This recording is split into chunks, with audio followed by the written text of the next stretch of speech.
ஷெக்கீனா ஊழியங்கள் வழங்கும் ஷெக்கீனா நேரம். ஷெக்கீனா என்ற வார்த்தையின் அர்த்தம் காணப்படக்கூடிய நிலையில் வெளிப்படுத்தப்பட்ட தேவனுடைய சமூகம் என்பதாகும். இன்றைய சூழலில் தேவனுக்கு பயந்து அவருடைய வார்த்தைகளுக்கு கீழ்ப்படிந்து சாட்சியுள்ள வாழ்க்கை வாழ்கிறவர்களின் மூலமாக மற்றவர்கள் காணக்கூடிய நிலையில் ஆண்டவர் வெளிப்படுகிறார்.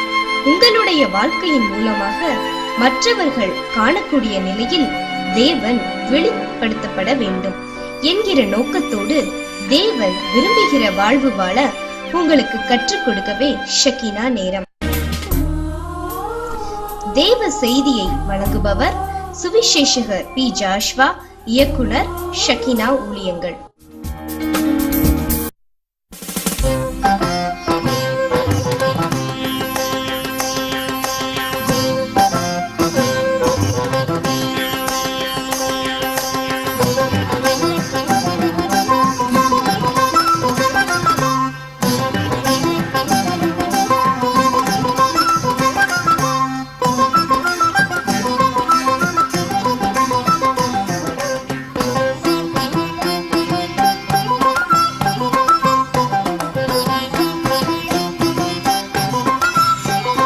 அன்பான ஷெக்கீனா நேரம் தொலைக்காட்சி நேயர்களே, ஆண்டவராகிய இயேசு கிறிஸ்துவின் இனிய நாமத்திலே உங்களை வாழ்த்துகிறேன். திரும்பவுமாக நாம் ஒருமித்து தேவனுடைய வார்த்தைகளை படிப்பதற்கு ஆண்டவர் நமக்கு கொடுத்திருக்கிற இந்த நல்ல வாய்ப்புக்காக நான் ஆண்டவரை நன்றியோடு கூட ஸ்தோத்திரிக்கிறேன். திரும்பவும் ஒரு விசை நாம் கூடி அமர்ந்து வேத வாக்கியங்களை படிப்பது என்பது எவ்வளவு மகத்துவமான ஒரு தருணம், ஒரு நல்ல ஒரு வாய்ப்பு. இந்த வாய்ப்பை தந்த ஆண்டவரை நான் நன்றியோடு கூட ஸ்தோத்திரிக்கிறேன். இந்த நிகழ்ச்சிகளை தொடர்ந்து பார்த்து வருகிறவர்களுக்கு ஒரு விஷயம் நன்றாய் மனதில் பதிந்திருக்கும். அது என்னவென்றால், நாம் என்ன தலைப்பிலே இந்த நிகழ்ச்சிகளிலே நாம் தொடர்ச்சியாய் தேவனுடைய வார்த்தையை படித்து வருகிறோம் என்பது. உப்பு என்கின்ற தலைப்பிலே, அதாவது ஆண்டவராகிய இயேசு கிறிஸ்து தன்னுடைய மலைப்பிரசங்கத்திலே நாம் யாராயிருக்கிறோம் என்று சொல்லியிருக்கிறார், பூமிக்கு உப்பாயிருக்கிறோம் என்று சொல்லியிருக்கிறார். மத்தேயு 5வது அதிகாரம் 13வது வசனம், நீங்கள் பூமிக்கு உப்பாயிருக்கிறீர்கள். அப்ப இன்றைக்கு ஆண்டவருடைய பிள்ளைகளாகிய நாம், ஆண்டவராலே படைக்கப்பட்டு ஆண்டவராலே இந்த உலகத்திலே வாழ வைக்கப்பட்டிருக்கிற நாம் இந்த பூமிக்கு உப்பாய் வாழ அழைக்கப்பட்டிருக்கிறோம். உப்பு என்பது ஒரு சாதாரணமான ஒரு பொருள், ஆனால் அது மிகுந்த பயனுள்ளது. உப்பு இல்லாத பண்டம் குப்பையிலே என்று பழமொழி உண்டு. அப்படியானால் என்ன அர்த்தம்? சுவை தருகிற தன்மை அந்த உப்பிலே இருக்கிறது. இது நமக்கு நன்றாய் தெரியும். ஆக சுவை தருகிறவர்களாய் நீங்கள் பூமிக்கு உப்பாய் இருக்கிறீர்கள் என்று சொல்லுவதிலே இன்னொரு மறைந்திருக்கிற அர்த்தம் என்ன? நீங்கள் இந்த பூமிக்கு சுவை தருகிறவர்களாய் இருக்கிறீர்கள். உங்களால தான் இந்த பூமிக்கு சுவை ஊட்ட முடியும். யாரால? இயேசு கிறிஸ்துவின் பிள்ளைகள். அப்ப இந்த உப்பு உருவாகிற நிலையும் ஒரு கிறிஸ்தவன் உருவாகி இந்த உலகத்திலே வாழ்கிற நிலையும் ஒன்றாய் சில விஷயங்களை நமக்கு கற்றுக் கொடுக்கிறது. அதாவது நமக்கு நன்றாய் தெரியும், உப்பு நேரடியாய் கிடைக்கவில்லை, அது கடல் தண்ணீரிலே கலந்திருக்கிறது. ஆனால் அந்த கடல் தண்ணீரை உப்புக்கு மாற்றாய் பயன்படுத்த முடியாது. அப்படியானால் அந்த கடல் தண்ணீரிலே கலந்திருக்கிற சுவை தருகிற உப்பு சில படிகளுக்கூடாய், சில நிலைகளுக்கூடாய், சில ஸ்டேஜஸ் அது தாண்டி வரும்போது பயன் தருகிற உப்பாய் நம்முடைய கரங்களிலே கிடைக்கிறது. சுவை தருகிற உப்பாய் அது கிடைக்கிறது. அப்போ ஒரு கிறிஸ்தவனுடைய வாழ்க்கையும் அதற்கு ஒப்புமையாயிருக்கிறதை நாம் படித்து வருகிறோம். அதாவது ஒண்ணுக்கு உதவாது அப்படிங்கிற நிலையில இருக்கிற கடல் தண்ணிக்குள்ளதான் அந்த சுவை கொடுக்கிற உப்பு இருக்கிறது. அப்ப அந்த உப்பு வெளியில வர வேண்டுமானால் அந்த கடல் தண்ணீர் சில நிலைகளை தாண்ட வேண்டும். அதே போலதான் இன்னைக்கு உலகத்துக்குள்ள, இந்த உலகத்தை பத்தி பேசும்போது இது ஒண்ணுக்கு உதவாத உலகம், இது எதுக்கு லாய்க்கப்படாது, அக்கிரமங்களும் பாவங்களும் கொடூரமான செயல்களும் நிறைந்த உலகம்னு பேசிக்கொண்டிருக்கிறோமே. இந்த உலகம் என்ன செய்யுது? இந்த உலகத்துக்குள்ளதான் சுவை தருகிற நீங்களும் நானும் வைக்கப்பட்டிருக்கிறோம். ஆனால் இன்னைக்கு பல நேரத்துல நம்ம அந்த சுவை தருகிற தன்மையை வெளியில கொண்டு வராமல், சுவை கொடுக்காமல் அப்படியே ஏனோதானா என்று வாழ்ந்து கொண்டிருக்கிறோம். ஆனால் பூமிக்கு சுவை கொடுக்கிற உப்பாய் வாழ அழைக்கப்பட்டிருக்கிற நாம் அதுல இருந்து வெளியில வர்றதுக்கு என்ன செய்யணும்னு ஒரு படியை நம்ம ஏற்கனவே படித்திருக்கிறோம். என்ன நிலை அது? கடல் தண்ணீர் உப்பள பாத்திக்கு கொண்டு வரப்பட வேண்டும். கடலுக்குள்ள இருந்தா பிரயோஜனப்படாது, அது பிரித்து வெளியில கொண்டு வரப்பட வேண்டும். அது ஒரு உரிமையாளருடைய உப்பள பாத்திக்கு போக வேண்டும். அப்ப இந்த உலகத்துக்குள்ள பயன் தருகிற நிலையில, ஆனா ஒண்ணுக்கும் உதவாத நிலையில வாழுகிற நாம் என்ன செய்ய வேண்டும்? எஜமானுடைய கரத்திலேயே, ஆண்டவருடைய கரத்திலே, இயேசு கிறிஸ்துவனுடைய கரத்திலே வருவதற்கு வேறு பிரிக்கப்பட்ட வாழ்வு வாழ நாம் அர்ப்பணம் செய்ய வேண்டும். இதை நாம் கடந்த நிகழ்ச்சியில் விரிவாய் படித்தோம். இன்றைக்கு அடுத்த நிலையை பார்க்க போறோம். சரி, உப்பள பாத்திக்கு கொண்டு வரப்பட்ட தண்ணீர் உப்பள பாத்தியில ஊற்றப்பட்டு விட்டது. உப்பள பாத்தியில அந்த தண்ணீர் ஆவியாகி விட்டது. அந்த உப்பளங்கள் வழியாகி போனவர்களுக்கு நன்றாய் தெரியும். அந்த ஆவியாகின பிறகு அந்த உப்பெல்லாம் கூட்டி வச்சிருப்பாங்க. அந்த உப்பை எடுத்து நேரடியாக பயன்படுத்திட முடியுமா? இப்போ அந்த தண்ணீர் ஆவியாகி தண்ணீரில் இருக்கிற உப்பு அந்த உப்பள பாத்தியிலே படிந்திருக்கிறது. இப்போ அதான் அந்த உரிமையாளர் என்ன பண்ணுவாரு? எல்லாத்தையும் வாரி கூட்டி குவித்து குவித்து வைத்திருப்பார்கள். அப்ப இப்ப நேரடியாக போய் அதை ஒரு பாக்கெட்ல அடைச்சு அல்லது எடுத்துக்கொண்டு வந்து உப்புக்கு மாற்றாய் பயன்படுத்த முடியுமா? முடியாது. ஏனென்றால் அதிலே அசுத்தங்கள் இன்னும் இருக்கும். வேறு பிரிக்கப்பட்ட நிலைக்கு வந்த பிறகும் அது ஒரு ஸ்டேஜ், அவ்வளவுதான். அதுல இன்னும் அசுத்தங்கள் மாறவில்லை. இப்ப அதுல இருக்கிற அந்த சுவை தருகிற உப்பின் தன்மை வெளியில தெரியுது. ஆனால் இன்னும் அது சுவை தர முடியாத நிலையிலே தான் இருக்கிறது. அப்ப என்ன செய்யணும்? அடுத்த ஸ்டேஜ் என்ன? அந்த உப்பள பாத்தியிலே கூட்டி வைக்கப்பட்ட அந்த உப்பு வந்துருச்சு. ஆனா பழுப்பு நிறத்துல இருக்கும். மண்ணும் தூசிகளும் எல்லாம் கலந்து கிடக்கும். அந்த உப்பு இனி என்ன செய்யப்படணும்? அது சுத்திகரிக்கும் ஆலைக்கு போக வேண்டும். என்னை கேட்டுக்கொண்டிருக்கிற அருமையான நண்பர்களே, ஷெக்கினா நேரம் தொலைக்காட்சி நேயர்களே, இந்த வாழ்க்கையில நாம் ஆண்டவர் விரும்புகிற வாழ்வு வாழ முன் வருகிறேன் என்று சொல்வது மட்டும் போதாது. அப்படியே இன்றைக்கு சிலர் வாழ்ந்து கொண்டிருக்கிறார்கள். எனக்கு தெரியும், ஒரு சிலரை பற்றி நான் கேள்விப்பட்டிருக்கிறேன். அவர்கள் இயேசு கிறிஸ்துவின் சுத்திகரிப்பின் ஆலைக்குள்ளே போகாதவர்கள். ஆனால் உலகத்திலே நேர்மையாய், நாணயமாய், மனிதர்கள் மதிக்கக்கூடிய விதத்துல அவங்கள பத்தி சொன்னா அவங்க நேர்மையானவங்கன்னு சொல்லக்கூடிய விதத்துல இன்றைக்கு பலர் இருக்கிறார்கள். ஆனா அது எந்த விதத்துல பிரயோஜனப்படும்னு கேட்டா, அது சுவை தரும் தராத ஒரு நிலை. ஆனால் அது உருப்படியான ஒரு நிலைக்கு போகணும் அப்படின்னா என்ன தெரியுமா? இது உப்பு வெளியே வந்துருச்சு. ஆனா இது இன்னும் சுத்தமாக்கப்பட வேண்டும். இது இன்னும் பியூரிஃபை பண்ணப்பட வேண்டும். அப்ப அதுக்கு என்ன செய்யணும்? அது சுத்திகரிப்பின் ஆலைக்கு போக வேண்டும். எது? கடல் தண்ணீர் பிரிக்கப்பட்டு பாத்தியிலே ஊற்றப்பட்ட பிறகு கடல் தண்ணீர் ஆவியாகி உப்பு படிந்திருக்கிறது இல்லையா? அந்த உப்பு இப்ப கூட்டி சேர்க்கப்பட்டிருக்கிறதே, இந்த பிரித்தெடுக்கப்பட்ட வாழ்வுக்கு தன்னை அர்ப்பணிக்க ஆரம்பித்த மனிதன் அடுத்து என்ன செய்யப்பட வேண்டும்? சுத்திகரிக்கும் ஆலைக்குள்ளாய் அவன் கடந்து வர வேண்டும். மனிதர்களை சுத்திகரிக்கிற ஆலை என்னது? ஏதோ பெரிய ஆலைகள் எல்லாம் இருக்குது, மனிதர்கள் அதுக்குள்ள கூடி போய் சுத்தமாய் வெளியில வந்துருவோமா? முடியாது. ஒருவேளை வெளி தோற்றத்தை வேணா சுத்தமாக்கலாம். ஆனா இருதயத்தை பத்தி சொல்லும் போது பைபிள் என்ன சொல்லுது தெரியுமா? இருதயமோ திருக்குள்ளதும் மகா கேடுள்ளதுமா இருக்கிறது. திருக்குள்ளதும் மகா கேடு உள்ளது.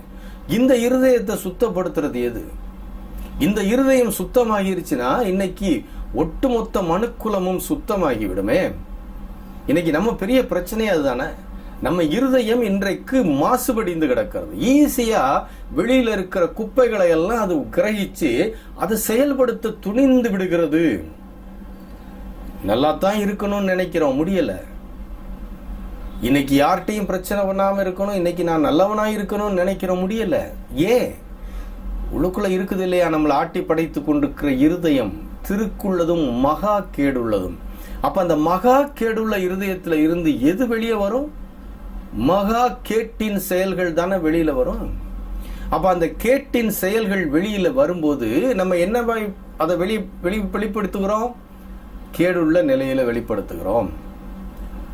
நான் நல்லவனா தான் இருக்கணும்னு நினைக்கிறேன், ஆண்டவருடைய பிள்ளையா தான் இருக்கணும்னு நினைக்கிறேன், ஆனா முடியலன்னு சொல்றோமே. ஏன்? என்னை கேட்டுக்கொண்டிருக்கிற அருமையான நண்பர்களே, அதற்கு காரணம் என்ன தெரியுமா? இன்னும் நான் சுத்திகரிக்க இடம் கொடுக்கவில்லை. அப்ப வெளிப்பிரகாரமா எத்தனையோ மெஷின்ஸ் நம்மளை சுத்தப்படுத்திடலாம். ஆனால் திருக்குள்ளதும் மகா கேடுள்ளதுமாகிய இருதயம் சுத்தப்படுத்தப்பட வேண்டுமானால் இந்த உலகத்துக்குள்ள வரும்போதே பாவியாய் உதிக்கிற அந்த இருதயம் சுத்தப்படுத்தப்பட வேண்டுமானால் அது எந்த சுத்திகரிப்பின் ஆலைக்கு போகணும்? திருமறை அழகாய் சொல்லுகிறது. இந்த இருதயத்தை சுத்தப்படுத்துகிற சுத்திகரிப்பின் ஆலை என்ன? எது மனிதனுடைய இருதயத்தை சுத்தப்படுத்தும்? யோவான் எழுதிய முதலாவது நிருபம் 1 யோவான் 1வது அதிகாரம் 7வது வசனத்தின் 2வது பகுதி இப்படி தெளிவாய் சொல்லுகிறது. என்ன சொல்லுகிறது? அவருடைய குமாரனாகிய இயேசு கிறிஸ்துவின் இரத்தம் சகல பாவங்களையும் நீக்கி நம்மை சுத்திகரிக்கும். அவருடைய குமாரனாகிய இயேசு கிறிஸ்துவினுடைய இரத்தம் சகல பாவங்களையும் நீக்கி நம்மை சுத்திகரிக்கும். என்னை கேட்டுக்கொண்டிருக்கிற அருமையான ஷெக்கினா நேரம் தொலைக்காட்சி நேயர்களே, நண்பர்களே, நம்முடைய சுத்திகரிப்பின் ஆலை, நம்முடைய இருதயத்தை சுத்திகரிக்கிற இடம் எது? இயேசு கிறிஸ்துவின் ரத்தம்.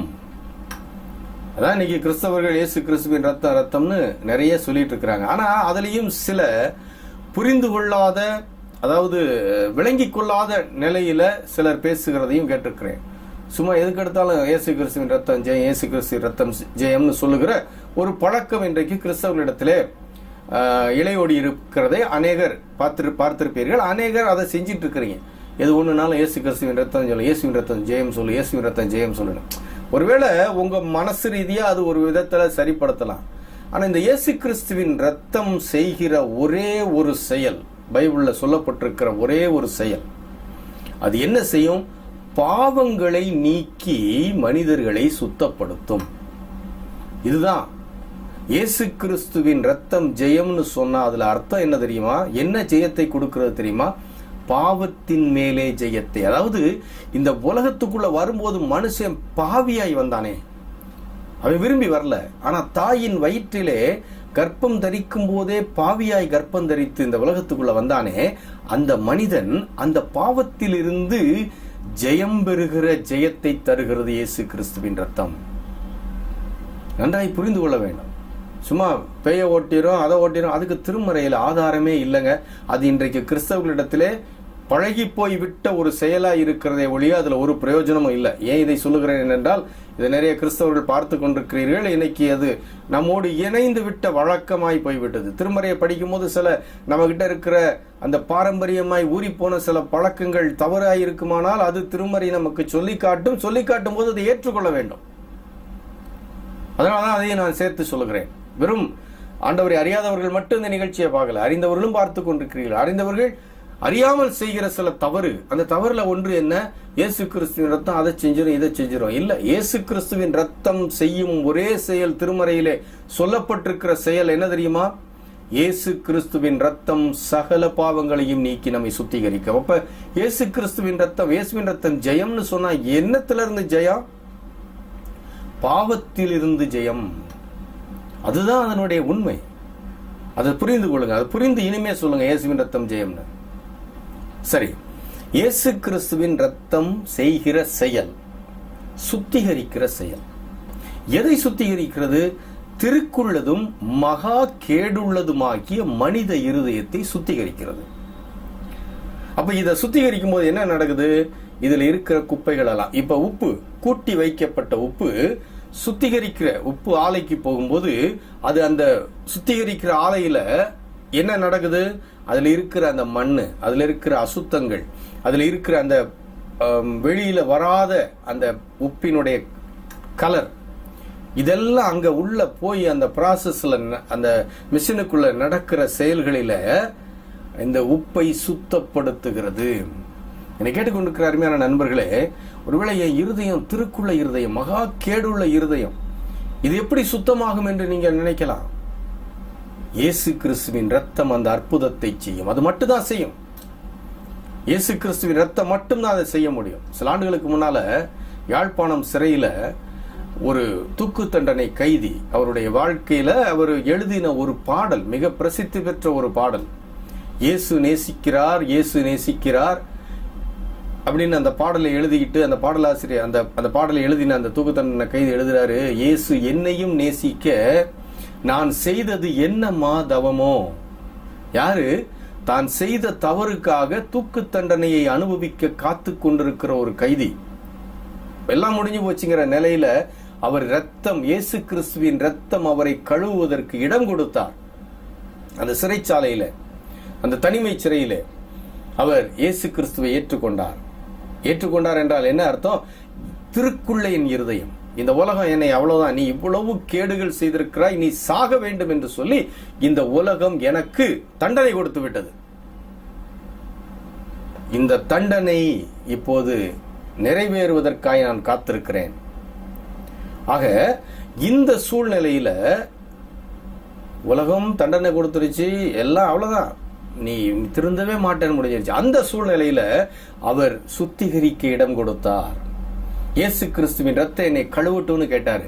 என்னை கேட்டுக்கொண்டிருக்கிற அருமையான நண்பனே, நீங்க யாரா இருந்தாலும் சரி, சகோதரனே சகோதரி யாரா இருந்தாலும் சரி, உங்களுடைய செயல்களுக்காய் உலகம் உங்களை உதறி தள்ளி இருந்திருக்கலாம். ஒருவேளை உலகம் உங்களை ஒண்ணுக்கு உதவாதவங்கன்னு வச்சிருந்திருக்கலாம்.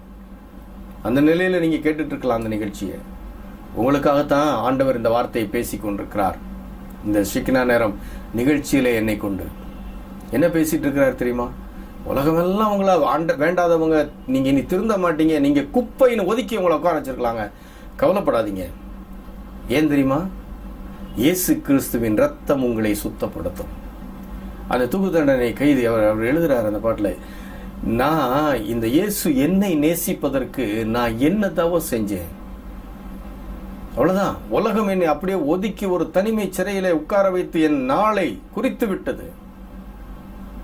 இந்த நிலையில இருக்கிற நீசனாம் என்னை இயேசு நேசிக்கிறார் என்றால், அந்த பாடல் வரிகள் அருமையாய் உணர்ந்து எழுதியிருக்கிறார் அந்த அருமையான சகோதரன். இறந்து போய்விட்டார்.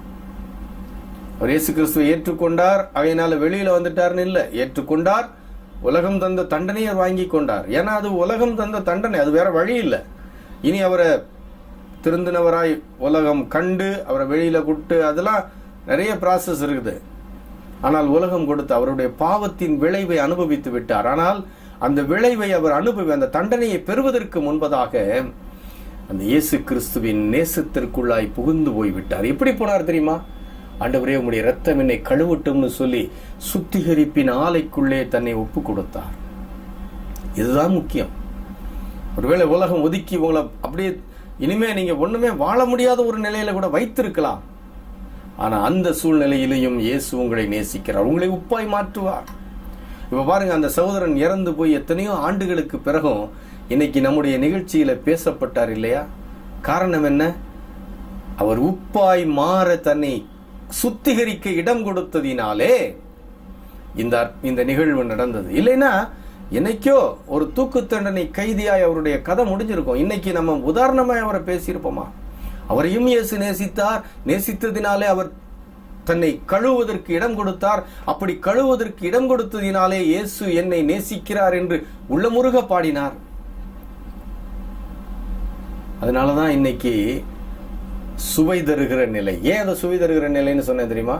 இன்னைக்கு அவரை போல யாரோ இந்த நிகழ்ச்சியை பார்த்து கொண்டிருக்கிறீர்கள். இது யாருக்கோ தேவை என்று அறிந்து ஆண்டவர் இந்த நிகழ்ச்சியின் வழியாய் பேசிக் கொண்டிருக்கிறார். சும்மா நடக்கல இது.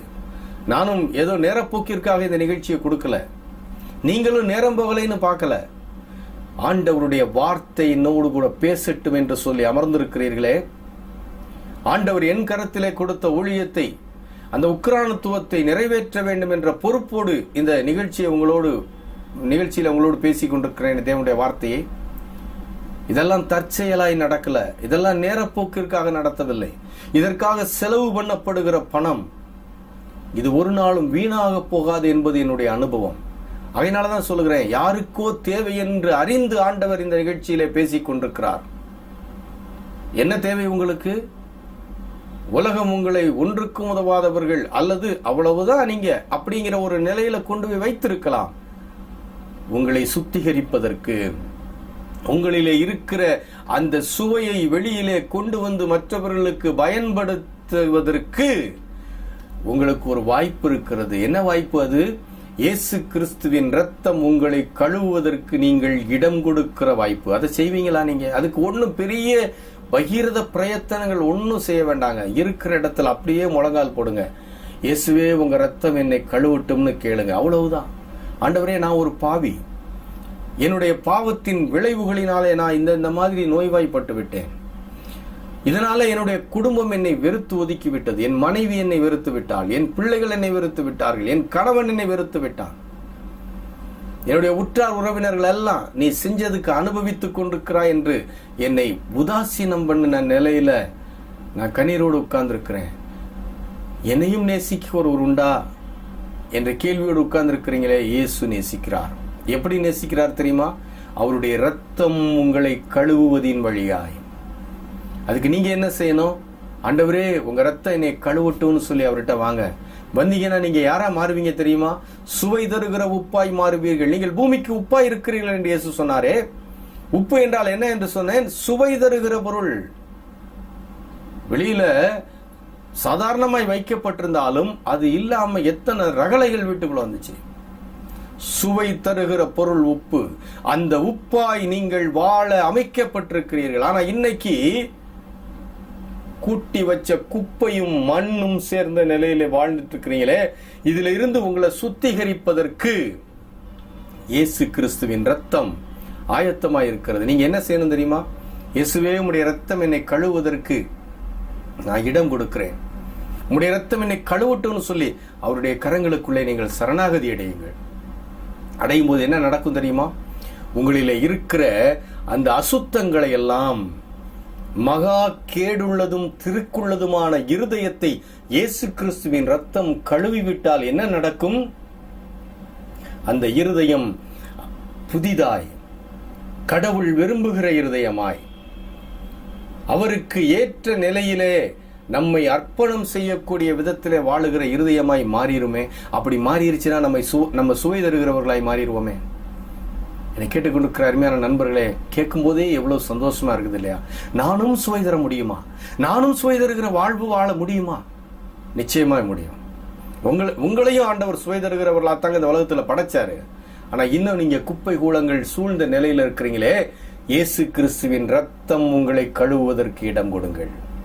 அந்த ரத்தம் உங்களை சகல பாவங்களையும் நீக்கி சுத்திகரிக்கும். சகல பாவங்களையும் நீக்கி சுத்திகரித்து விட்டால் நீங்கள் புது பிறவிகள். இந்த உலகத்துக்குள்ளேயே நீங்க தெய்வ குழந்தைகள். எவ்வளவு பெரிய ஒரு ஆசீர்வாதம்! அந்த ஆசீர்வாதம் வரும்போதுதான் நீங்கள் பயனுள்ள உப்பான அடுத்த நிலைக்கு போகிறீர்கள். அப்ப இயேசு கிறிஸ்துவின் ரத்தம் உங்களை சுத்திகரிக்க நீங்கள் இடம் கொடுங்கள். அவரிடத்துல முழங்கால் படியிருங்க. இயேசுவே உங்க ரத்தம் கழுவட்டும் மட்டும் சொல்லுங்க. அந்த ரத்தம் உங்களை கழுவும், உங்களை சுத்தப்படுத்தும், உங்களை சுவை தருகிற உப்பாய் மாற்றும். ஜெபிக்கலாமா? எங்க நல்ல ஆண்டவரே, இந்த நாளுக்காக நாங்கள் நன்றி செலுத்துகிறோம். சுவை தராத ஒரு உபயோகமற்ற நிலையிலே நாங்கள் இருந்தாலும் எங்களையும் சுவை தருகிற நிலைக்கு மாற்றுகிற உம்முடைய ரத்தம் எங்களை கழுவி சுத்திகரிக்கும் என்று இன்றைக்கு வேத வசனத்தின் வழியாய் கேட்டோமே. அந்த செயல் எங்கள் வாழ்க்கையை நிகழ நாங்கள் இடம் தருகிறோம். உம்முடைய ரத்தம் கழுவட்டும். இந்த ஜெபத்தை உண்மையாய் செய்கிற உம்முடைய பிள்ளைகளோடு கூட ஆண்டவரே நீர் இருந்து அவர்களை கழுவி சுத்தமாக்கி சுவை தருகிற பயனுள்ள நிலைக்கு அவர்களை உயர்த்தி கொண்டு வர வேண்டும் என்று ஜெபிக்கிறோம். இயேசு கிறிஸ்துவின் வழியாய் வேண்டுகிறோம் நல்ல பிதாவே, ஆமென்.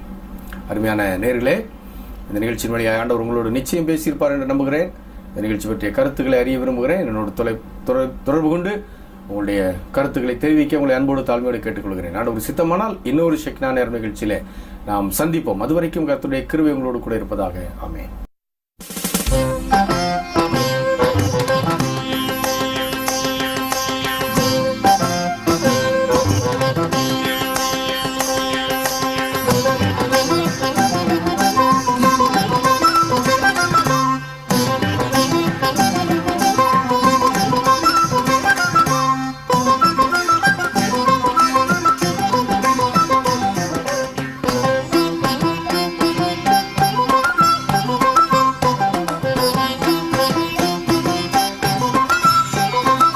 முகவரி evangelist P. Joshua, director Shekinah ministries, R2 TNEB quarters, 110/11 kV substation, Mattuthavani, Madurai 625007.